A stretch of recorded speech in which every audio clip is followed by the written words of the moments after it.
The desert wind carried the scent of dust, and danger as Captain Sarah Mitchell crouched behind a crumbling concrete wall in the abandoned village of Al Rashid. 300 meters ahead, the target building stood like a fortress against the orange sunset. Intelligence reports indicated that Hassan al-Mahmoud, a high-value terrorist commander, was holed up inside with his inner circle, planning the next major attack on coalition forces.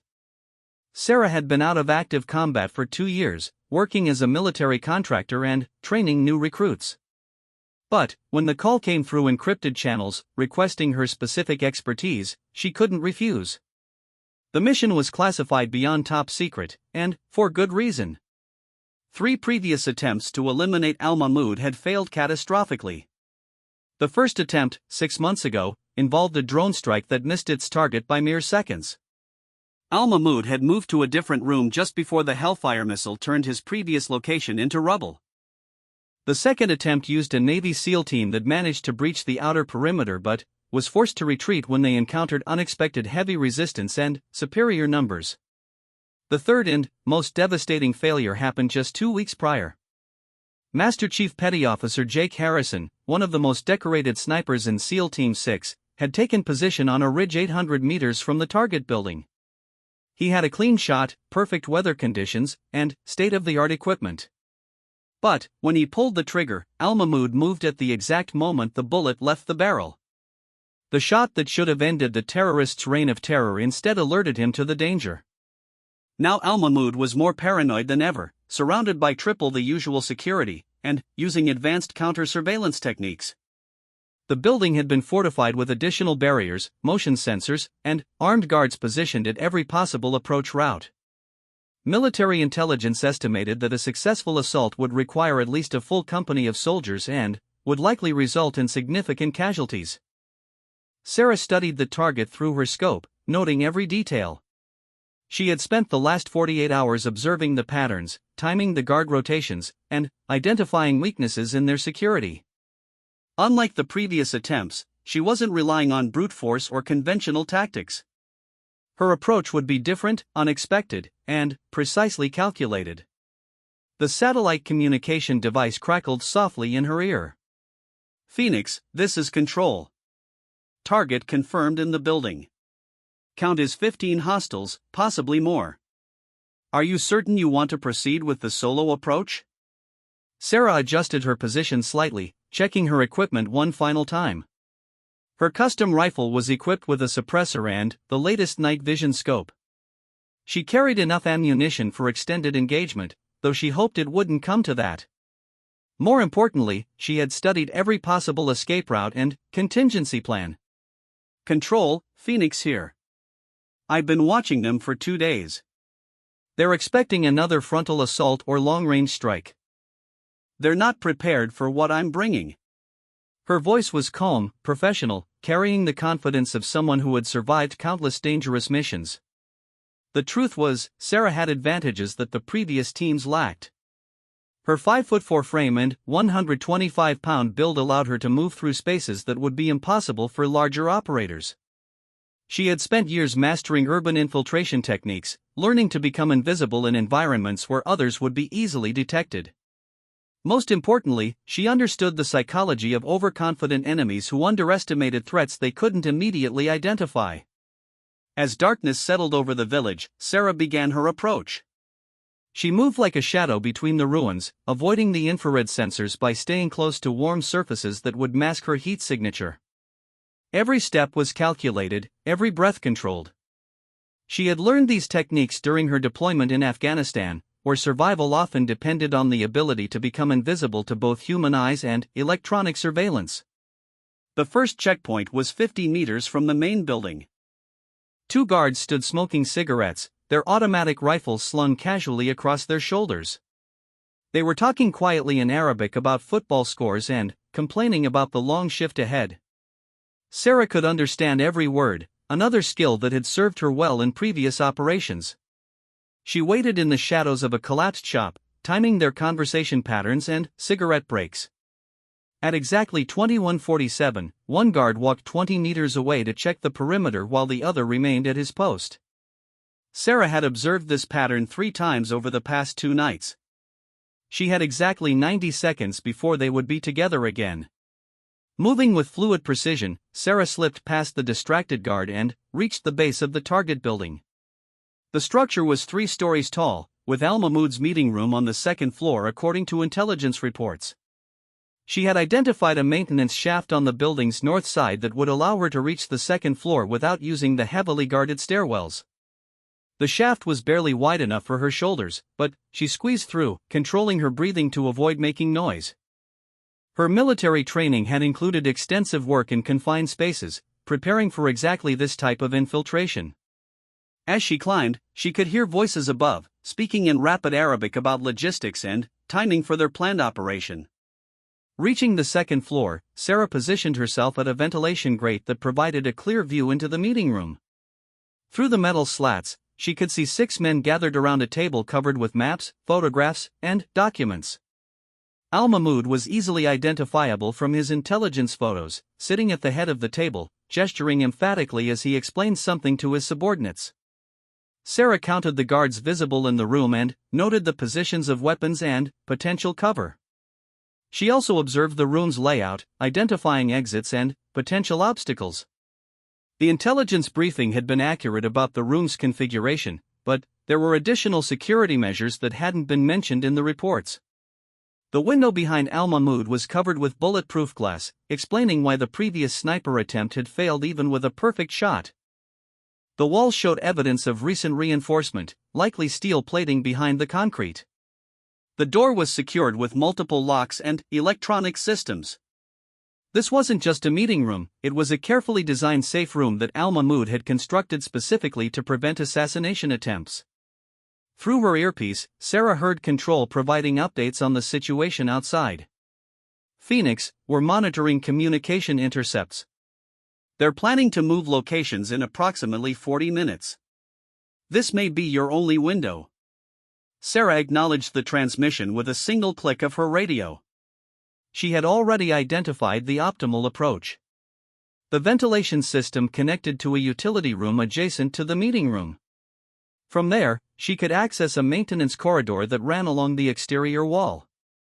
The corridor had been used to install the bulletproof windows and steel reinforcement, but the workers had left behind access panels that weren't properly secured. Moving through the narrow ventilation shaft required extreme care to avoid making noise that would alert the guards below. Sarah's training had taught her to distribute her weight evenly and move with deliberate, controlled motions. Each movement was planned 3 steps ahead, considering not only her current position but also her exit strategy if the situation went wrong. The utility room was exactly as she had expected from the building blueprints she had studied. Industrial equipment, cleaning supplies, and maintenance tools provided excellent cover. More importantly, the room had a small window that overlooked the meeting room, providing a different angle of observation.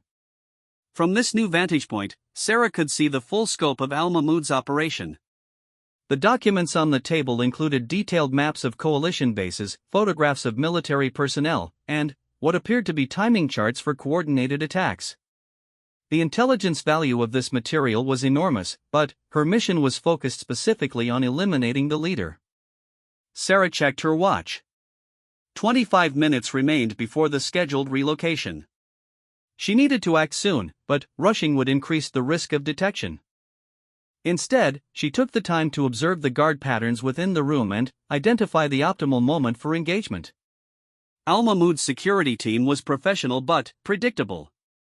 The guards rotated their attention in regular patterns, and their positions created brief windows where Sarah would have clear sightlines. More importantly, she had identified a sequence of actions that would allow her to neutralize the primary target and create enough chaos to facilitate her escape. The maintenance corridor was accessible through a panel behind the industrial water heater. Sarah removed the panel carefully, placing each screw in her pocket to avoid leaving evidence. The corridor was cramped and filled with pipes and electrical conduits, but it provided the access she needed to reach her final position. As she moved through the corridor, Sarah could hear the conversation in the meeting room becoming more animated. Al Mahmoud was apparently describing the devastating impact their planned attacks would have on coalition morale. His voice carried the confidence of someone who believed himself untouchable, protected by layers of security and the failures of previous assassination attempts. Sarah reached the access panel that would place her directly adjacent to the meeting room. Through the thin wall, she could hear every word being spoken. More importantly, she could determine the exact positions of everyone in the room based on their voices and the acoustics. This information would be crucial for timing her assault. She prepared her equipment methodically, checking each piece of gear one final time. Her rifle was loaded and ready, the suppressor properly attached. Her sidearm was positioned for quick access if needed. The explosive charges she carried were small but sufficient to create the distraction she would need for her escape route. The satellite communication device delivered one final update from control. Phoenix, thermal imaging shows target is stationary in the expected location. All external guards are in normal positions. You are clear to proceed when ready. Sarah positioned herself at the access panel, weapon ready, breathing controlled. Through the wall, she could hear Al-Mahmoud explaining the final details of an attack scheduled for the following week. The intelligence value of stopping this operation was immense, but success depended entirely on perfect execution of the next few minutes. She had one opportunity to succeed where multiple SEAL teams and advanced military technology had failed. The element of surprise was her primary advantage, but it would disappear the moment she made her move. Everything she had learned in years of military training and combat experience would be tested in the next few minutes. The voices in the room indicated that the meeting was reaching its conclusion. Al-Mahmoud was giving final instructions to his subordinates, and they would soon begin preparing for their relocation. Sarah had to act immediately, or the opportunity would be lost forever. With steady hands and focused determination, Sarah began removing the access panel. The next few minutes would determine whether she would succeed in the mission that had defeated some of the military's most elite operators, or whether Al-Mahmoud would escape to carry out his planned attacks on coalition forces. Sarah removed the final screw from the access panel with painstaking care, her fingers steady despite the adrenaline coursing through her system. The metal panel came away silently, revealing the interior of Al-Mahmoud's fortified meeting room. Through the narrow opening, she had a perfect view of the terrorist commander's profile as he stood pointing at a map on the wall. The room contained exactly 6 men, just as she had observed through the ventilation grate. Al-Mahmoud stood at the front, his back partially turned to Sarah's position. 3 of his lieutenants sat around the conference table, taking notes and asking occasional questions. 2 armed guards stood near the reinforced door, their weapons ready but their attention focused on the conversation rather than potential threats from within the walls. Sarah raised her rifle slowly, aligning the scope with her target. The suppressor would minimize the sound, but, in the confined space, even a suppressed shot would be audible. She would have perhaps 3 seconds before the guards reacted, maybe 5 seconds before they could pinpoint her location. Her escape route was planned to the last detail, but everything depended on perfect execution of these next few moments. Through her earpiece, she heard Control's voice providing final updates. Phoenix, satellite shows all external patrols in normal positions. Building perimeter is clear for your exit route. Weather conditions remain optimal. Al-Mahmoud moved closer to the map, gesturing to specific locations while explaining attack vectors to his subordinates. Sarah could hear every word clearly through the thin wall.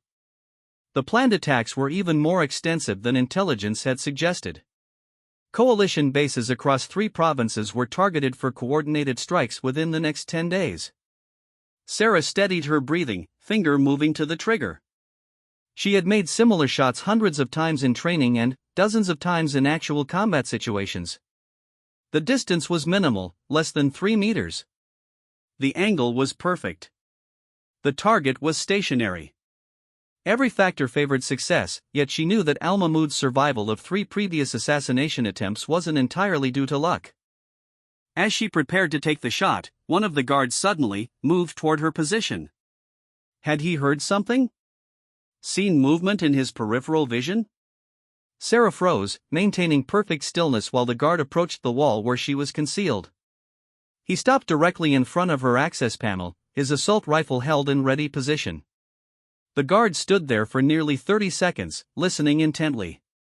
Sarah could see his profile through the narrow opening, could observe the tension in his posture as he tried to identify whatever had triggered his suspicion.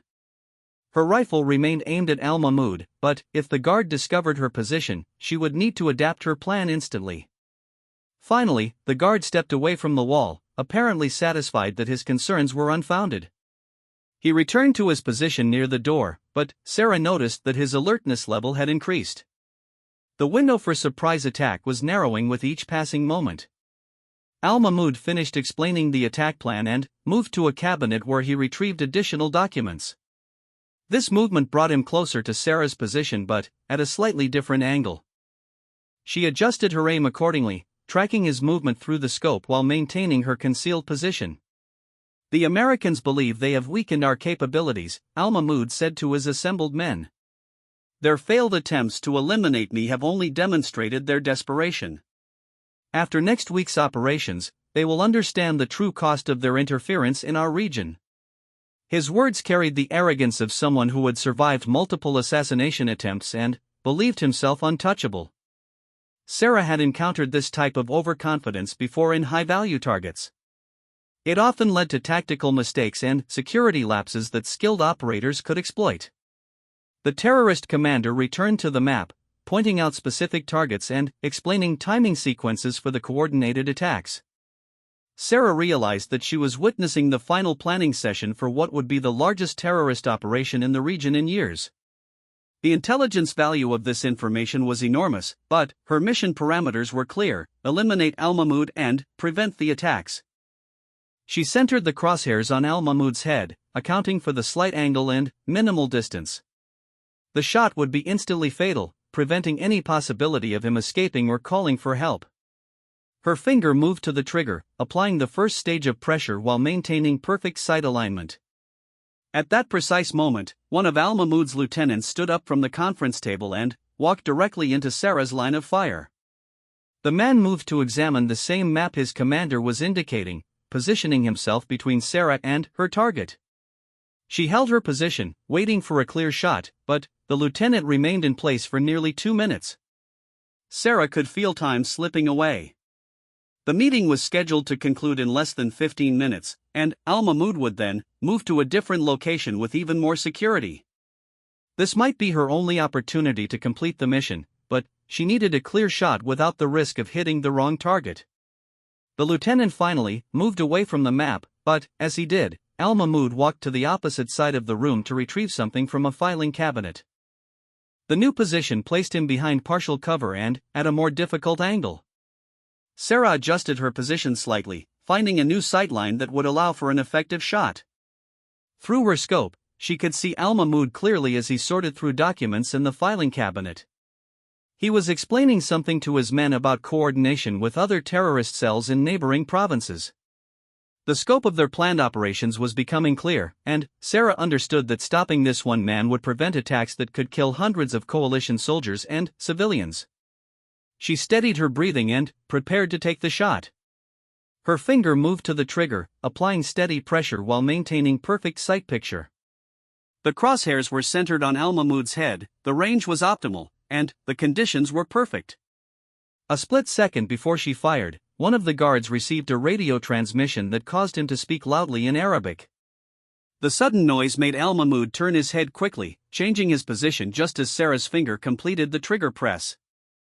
The suppressed rifle fired with a soft thud that was barely audible outside the weapon itself. The bullet struck the filing cabinet exactly where Al Mahmoud's head had been a fraction of a second earlier. Metal fragments scattered across the room, and the terrorist commander dove for cover behind the conference table. "Sniper! We're under attack," one of the guards shouted in Arabic, immediately raising his weapon and scanning for threats. The second guard moved toward the window, apparently believing the shot had come from outside the building. Sarah had perhaps 5 seconds before they would begin systematically searching the room and discover her position. She rapidly cycled the bolt of her rifle, chambering a fresh round while tracking Al Mahmoud's movement behind the conference table. He was wounded, she could see blood on his arm, but he was still alive and mobile. The first guard began moving methodically around the room, checking corners and potential hiding spots. Sarah knew she had to act immediately or risk being trapped in her current position. She shifted her aim to the guard who posed the most immediate threat, knowing that eliminating him would buy her the time needed to complete her primary mission. Her second shot was perfectly aimed, striking the guard's center mass and dropping him instantly. The suppressed weapon made little noise, but his collapse alerted the other men in the room that the threat was coming from inside the building rather than from an external sniper position. Al-Mahmoud crawled behind better cover while shouting orders to his remaining men. "Check the walls. Check the ceiling. The shooter is inside the building." His voice carried pain from his wound but also the authority of someone accustomed to combat situations. Sarah knew her position was compromised. The second guard was moving directly toward her access panel, his rifle raised and ready to fire. She had one clear shot before he would discover her exact location and alert the entire security force throughout the building.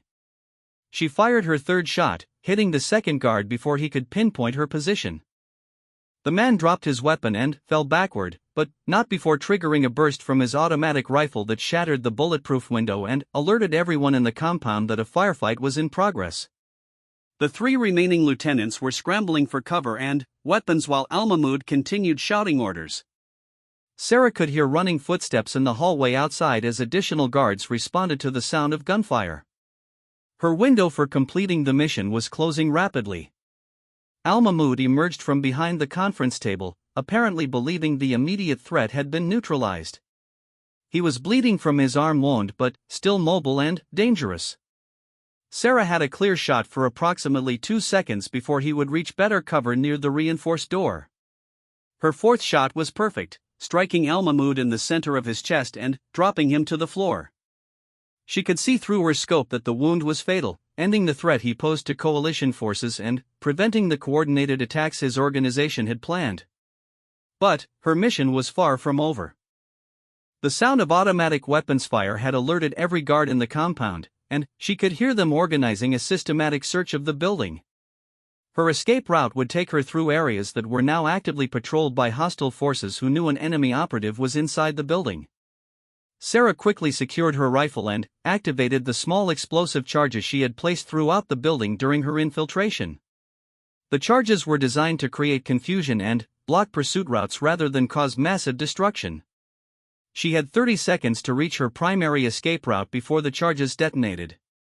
Moving through the maintenance corridor with swift precision, Sarah could hear the guards entering the meeting room and discovering the bodies of their commander and colleagues. Their voices carried shock and rage, but also the professional urgency of trained fighters who understood they were dealing with a highly skilled opponent.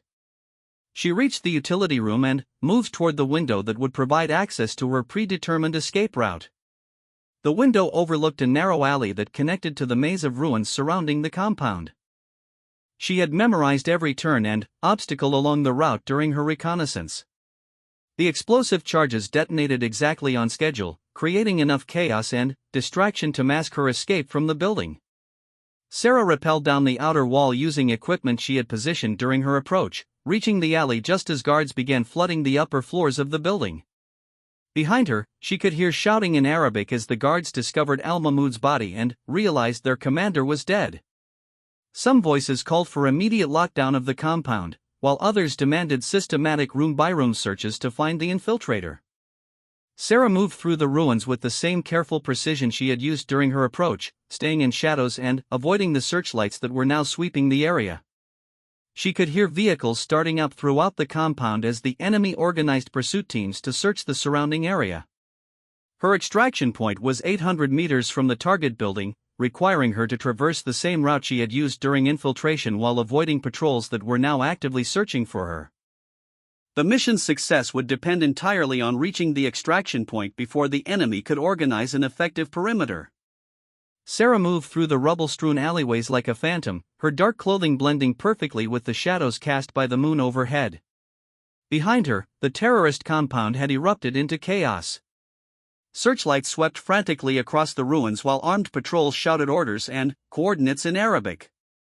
The death of their commander had sent shockwaves through the entire organization, but it had also made them desperate and extremely dangerous.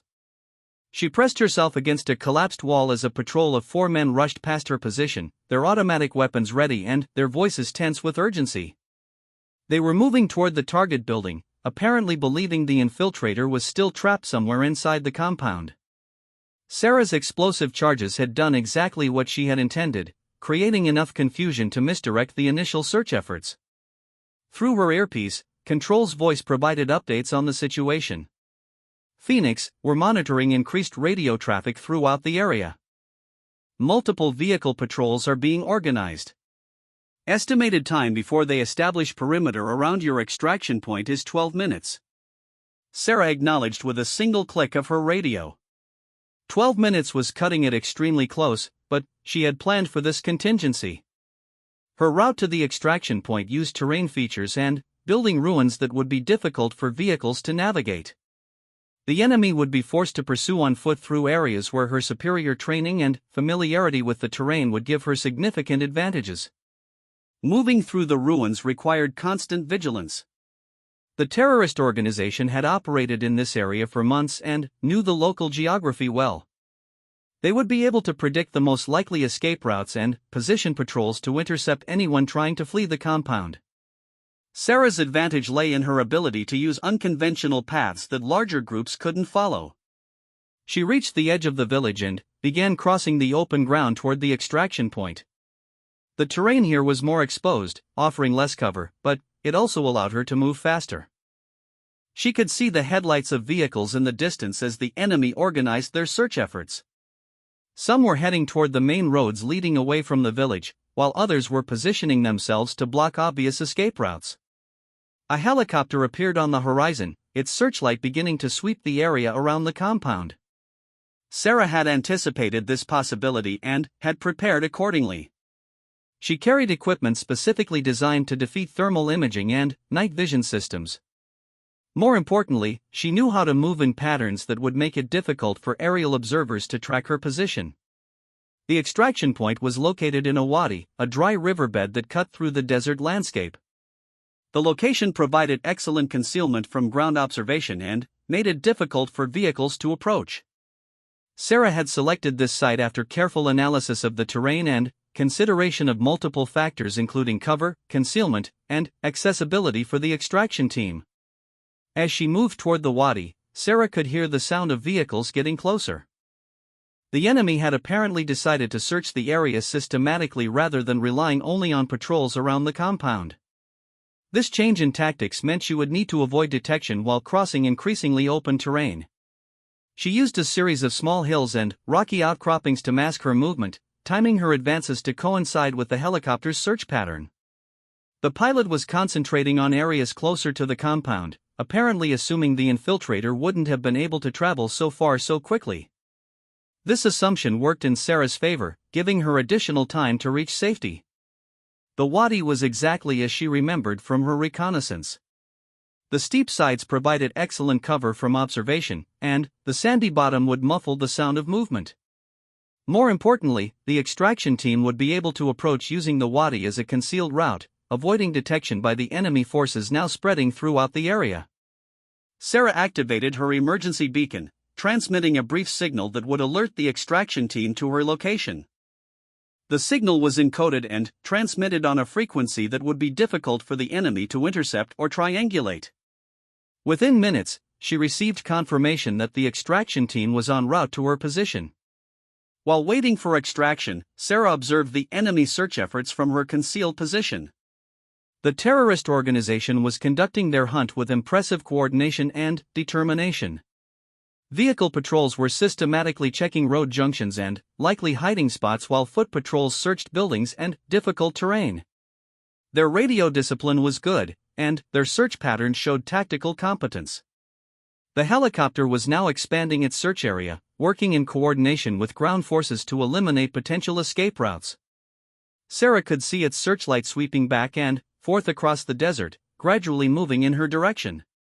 She estimated that the aircraft would reach her area within 10 minutes, possibly before the extraction team could arrive. Through her earpiece, she heard the extraction team leader's voice. "Phoenix, this is Angel Flight. We're 3 minutes from your position. Be advised, we're observing multiple hostile patrols between our location and yours. We may need to take evasive action." Sarah clicked her radio twice to acknowledge. 3 minutes felt like an eternity while listening to the sounds of the search getting closer. She could hear vehicles on the desert floor above the wadi, their engines straining as they navigated the rough terrain. Voices carried on the night air as patrol leaders coordinated their efforts and reported negative contact with the infiltrator. The helicopter was now close enough that Sarah could feel the downwash from its rotors stirring the sand around her position. The searchlight was methodically illuminating every potential hiding spot, working in a pattern that would soon include the wadi where she was concealed. She pressed herself against the rocky side of the depression, using her equipment to minimize her thermal and visual signature.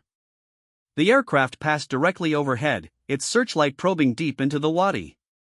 Sarah remained perfectly motionless, controlling her breathing and relying on her camouflage and concealment training to avoid detection. The light passed over her position twice before the helicopter moved on to search other areas. Just as the aircraft disappeared over a ridge, Sarah heard the distinctive sound of rotors approaching from a different direction. The extraction helicopter was incoming, flying low and fast to avoid detection by the enemy forces in the area. She activated her infrared beacon, providing the pilots with a precise target for their approach. Angel Flight appeared suddenly, over the edge of the wadi, the helicopter dropping quickly into the depression and hovering just above the sandy bottom. The crew chief was already at the door, reaching out to pull Sarah aboard as she ran toward the aircraft. The entire pickup took less than 15 seconds, but those seconds felt exposed and vulnerable. As the helicopter lifted off and accelerated away from the extraction point, Sarah could see the enemy searchlights converging on the area they had just vacated. The timing had been perfect, but barely so. A delay of even 2 or 3 minutes might have resulted in the extraction team flying directly into an enemy ambush. Through the aircraft's communication system, Sarah heard Control's voice providing mission debrief. Phoenix, confirm mission completion. Target is neutralized, and intelligence indicates planned operations have been disrupted. Outstanding work under extremely difficult circumstances. Sarah looked back toward the terrorist compound, now visible only as scattered lights in the distance. The mission had succeeded, but the cost in terms of risk and complexity had been enormous. She thought about the SEAL teams that had attempted this same mission and failed, not due to lack of skill or courage, but because conventional tactics hadn't been sufficient for this particular target. Al-Mahmoud's organization would continue to exist, but without their charismatic and tactically skilled leader, they would be significantly less effective. The coordinated attacks planned for the following week would not happen, potentially saving hundreds of lives among coalition forces and civilian populations. The extraction helicopter flew toward the coalition base where Sarah would undergo detailed debriefing and medical evaluation. The mission had required her to use every skill she had developed during years of military service, pushing her capabilities to their absolute limits.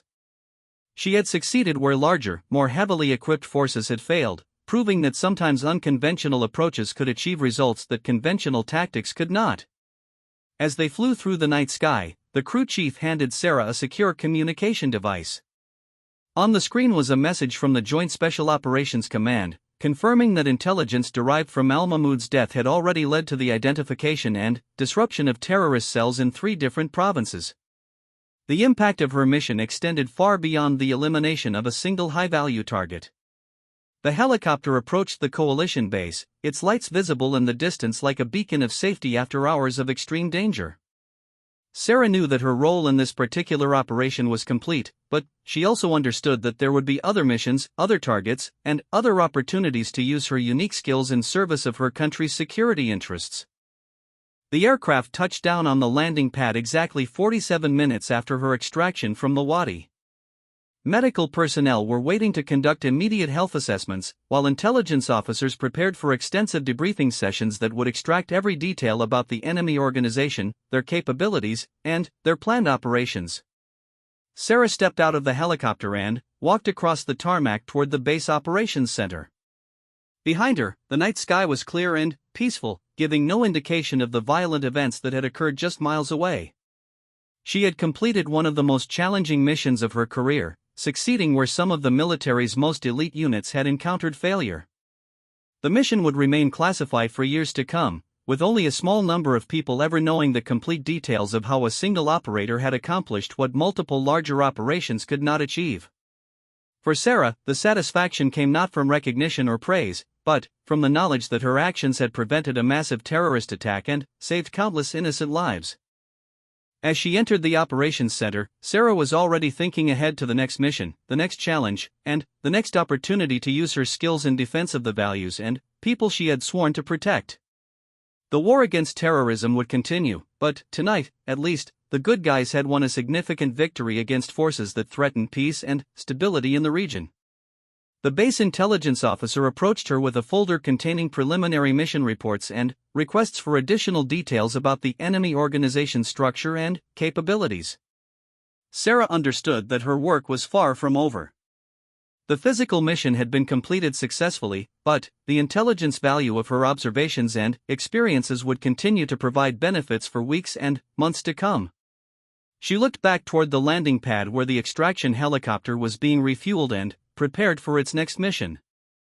Somewhere in the distance, other operators were probably preparing for equally dangerous assignments, relying on their training, equipment, and determination to complete missions that most people would consider impossible. For now, Sarah was safe, successful, and ready to share the intelligence that would help protect coalition forces and prevent future terrorist attacks. The mission that had challenged her skills and courage to their absolute limits was complete, and the results would echo through the intelligence community for years to come.